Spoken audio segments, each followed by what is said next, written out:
Recuerde el alma drogada, qué poco dura un segundo de este sueño. Cómo fue la madrugada, un túnel hacia otro mundo más pequeño. Nunca sueñes que despiertas, ni te agarres a otro clavo de la cama. La mañana abre sus puertas y hay que entrar como un esclavo si te llama.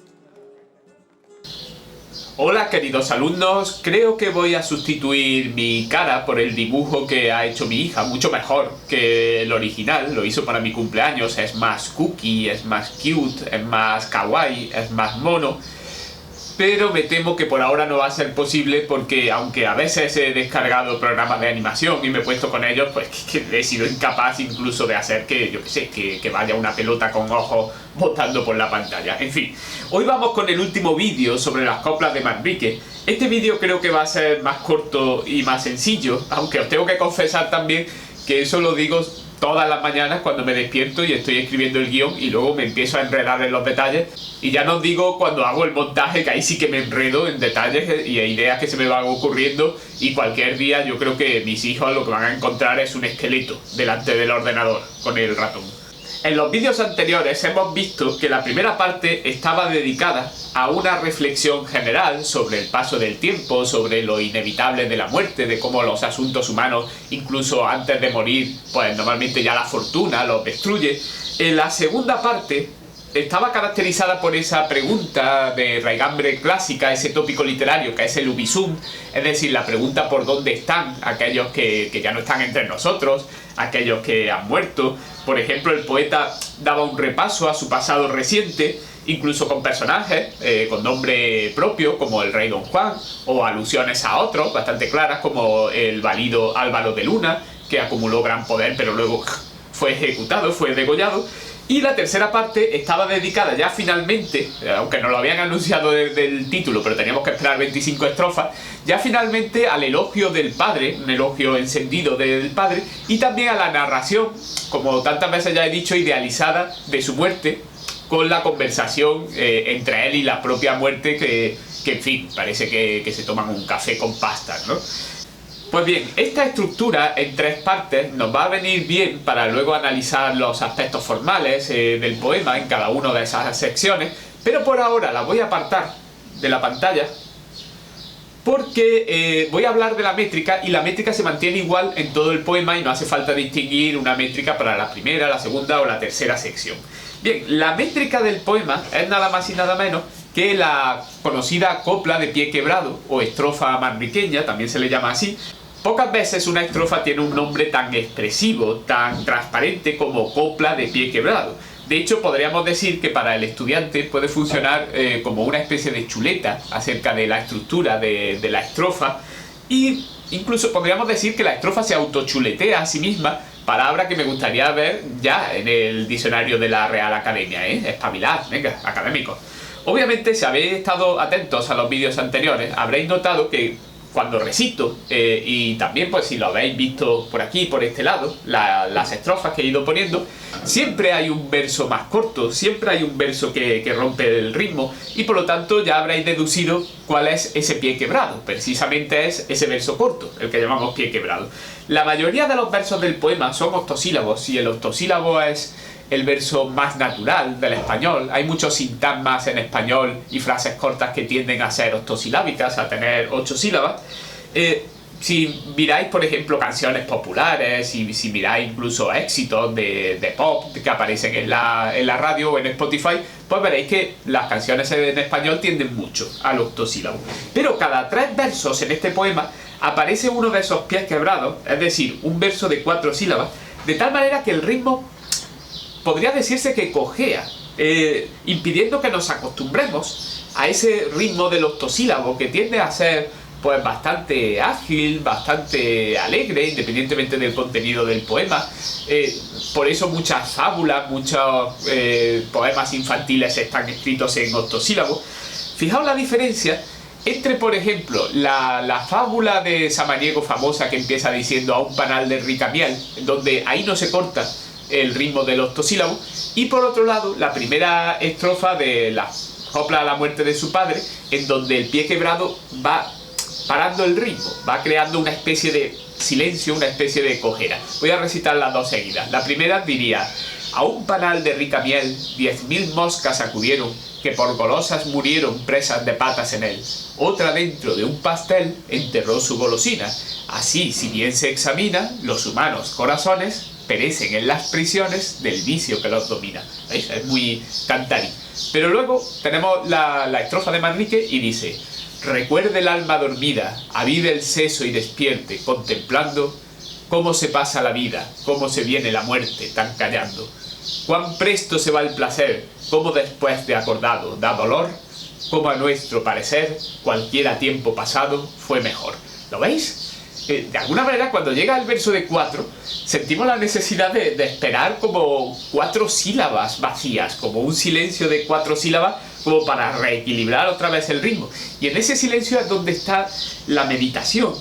Porque la elección de esta estrofa no es una mera casualidad, ni ese cojear del ritmo es simplemente una curiosidad que está ahí pues porque estaba de moda o porque le gustaba a Manrique. No, sino que ese verso de 4, ese silencio que he dicho antes, nos frena en seco, nos invita a leer el poema de otra forma, quizás menos musical, menos rítmica, aunque sigue estando lleno de musicalidad a su manera, pero sin dejarnos llevar, ¿no?, por el soniquete.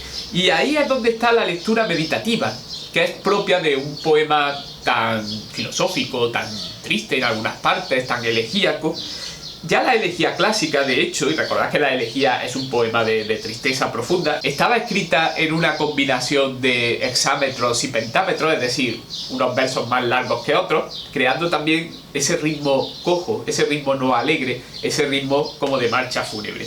Bien, esto además se une a la rima, que aunque es consonante, y la rima consonante pues es sonora, es como más expansiva, más iluminada, más llena de color, pero evita la presencia de versos seguidos con la misma rima. ¿Qué es lo que quiero decir? Pues quiero decir que, por ejemplo, si veis la típica estructura A, B, C, que es lo que tiene esta estrofa, pues claro, no hay 2 versos seguidos con la misma rima.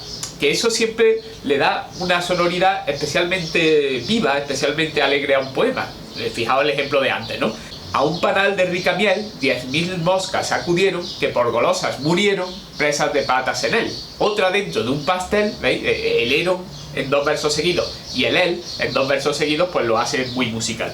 Siempre me ha gustado mucho, incluso a la hora de escribir, yo modestamente, siempre me ha gustado mucho esa estructura, la estructura ABC, porque, no sé, me recuerda como a un malabarista que suelta las 3 bolas y hay un momento en el que están en el aire y tú crees que van a caer al suelo, que no vas a saber cómo volver a recogerlas. Y luego sí, las vuelve a recoger y una vez más se inicia el proceso y, no sé, siempre disfrutamos de ello. Pues aquí igual, se lanzan las 3 rimas y luego hay un momento en el que no hay ninguna rima, después de 3 versos, realmente no tenemos todavía ninguna sensación de rima, pero sabemos que van a venir, que el malabarista va a volver a coger las bolas y que todo va a funcionar.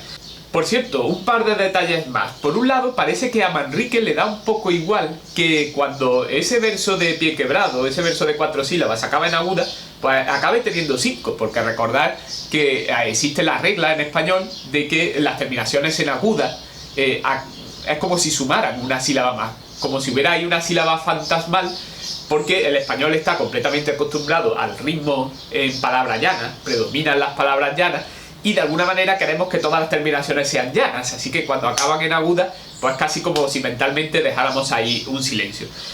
Bien, yo creo que Manrique no respeta esta regla en algunos casos, pero no por desconocimiento, porque la sigue a rajatabla, por ejemplo, en los versos más largos, en los octosílabos, por ejemplo, tenemos que van a dar a la mar, que es el morir, y dice que van a dar a la mar, 7 más 1, no se equivoca. Yo creo que como la función de ese verso corto es simplemente parar el ritmo, pues tampoco importa mucho si es de 4 o si se desliza hacia 5 por la terminación aguda. Su función se cumple igual, basta con que esté ahí la rima y con que rompa nuestras expectativas y nos anime a ese silencio que he dicho antes, ese silencio meditativo.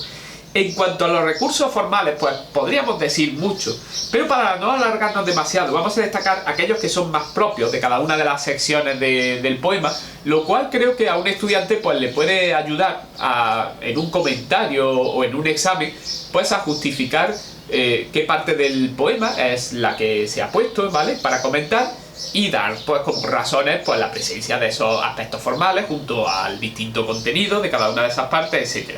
La primera sección del poema, ¿vale?, la pongo por aquí que nos acompañe. Al ser una reflexión filosófica sobre el paso del tiempo, sobre lo inevitable de la muerte, tiene un predominio claro de lo abstracto, y esto se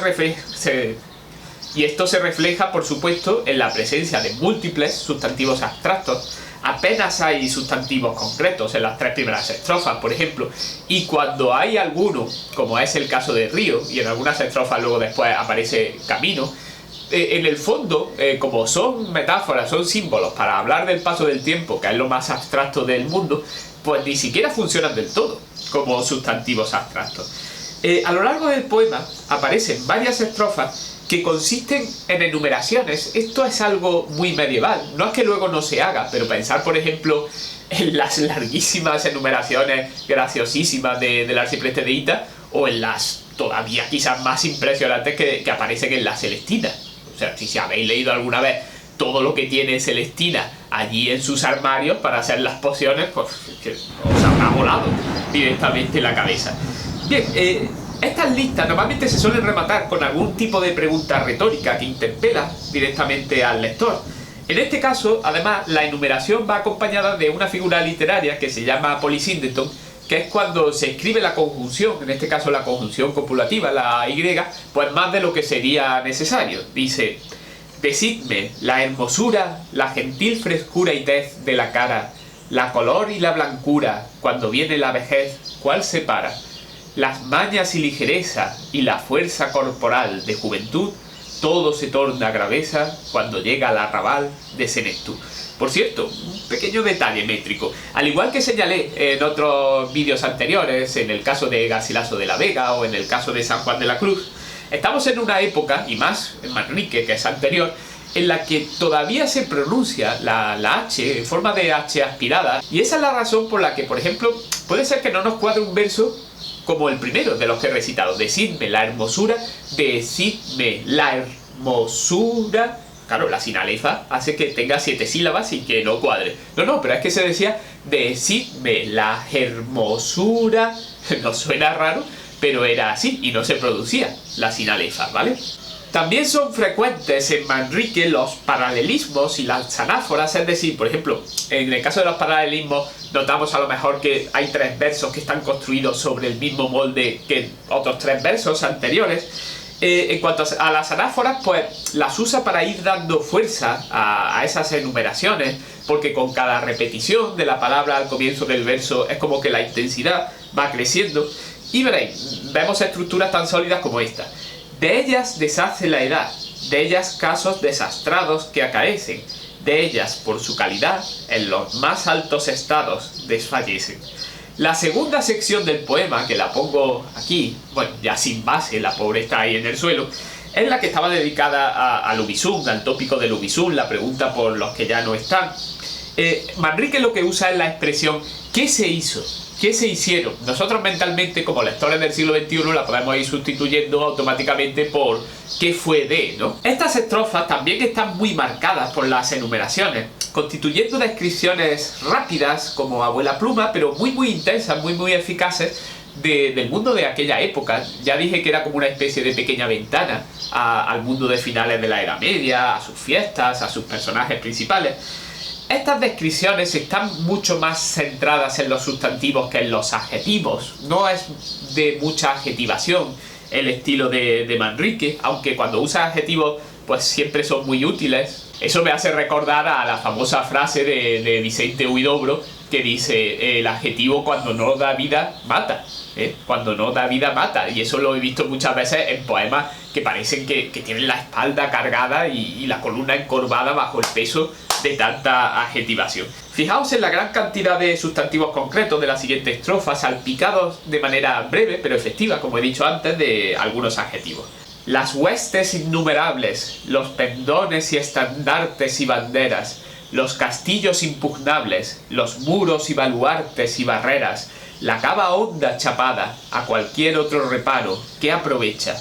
Cuando tú vienes airada, todo lo pasas de claro con tu flecha. Fijaos que ahí está hablando como de los castillos, de todos los elementos defensivos de un castillo y de cómo a la muerte le da absolutamente igual, porque cuando viene con su flecha, pues todos esos elementos defensivos pues no valen para nada. Hemos visto también la presencia ahí de ese polisíndeto. ¿Cuántas veces no se ha repetido la conjunción y todos esos sustantivos concretos, todos esos elementos defensivos de la guerra, las huestes, que son ejércitos, los pendones, donde se pone la bandera, los estandartes, los castillos, esos sí llevan un adjetivo, impugnables, muros, baluartes, barreras, la cava honda chapada, el foso frente al castillo. Esa enumeración constituye como una especie de dibujo muy efectivo de lo que era la vida en la media, en este caso la vida en la guerra, que la guerra era algo cotidiano, ¿no?, en una época como esa. Por último tenemos la sección final, que al estar dedicada al elogio de las cualidades del padre, hay estrofas que están nuevamente hechas a base de una enumeración, y en este caso, por ejemplo, una enumeración de exclamaciones. En la estrofa esta la leí en el vídeo pasado, o por ejemplo en otras estrofas que también leí el vídeo pasado, pues una enumeración de cualidades del padre, siempre comparándolas con algún personaje de la antigüedad que tenía esa misma cualidad. Puse el ejemplo del emperador Tito, que al parecer era muy generoso, ¿no? Yo creo que la gente diría, me lo ha dado el tío Tito. Bueno, y él decía, Tito en la liberalidad. O sea, era generoso como el emperador Tito. En cuanto a las últimas estrofas, ahí predomina sobre todo la narración y el diálogo. Narración en el sentido de que se nos cuentan, por ejemplo, algunas de las hazañas, pero también de las penalidades que tuvo que sufrir su padre. También la narración de cómo llega la muerte a la casa, a la villa de Rodrigo Manrique, el padre del poeta. Y luego, finalmente, por supuesto, el diálogo, como he dicho antes, lleno de admiración y lleno de amabilidad mutua de la muerte y de Rodrigo Manrique.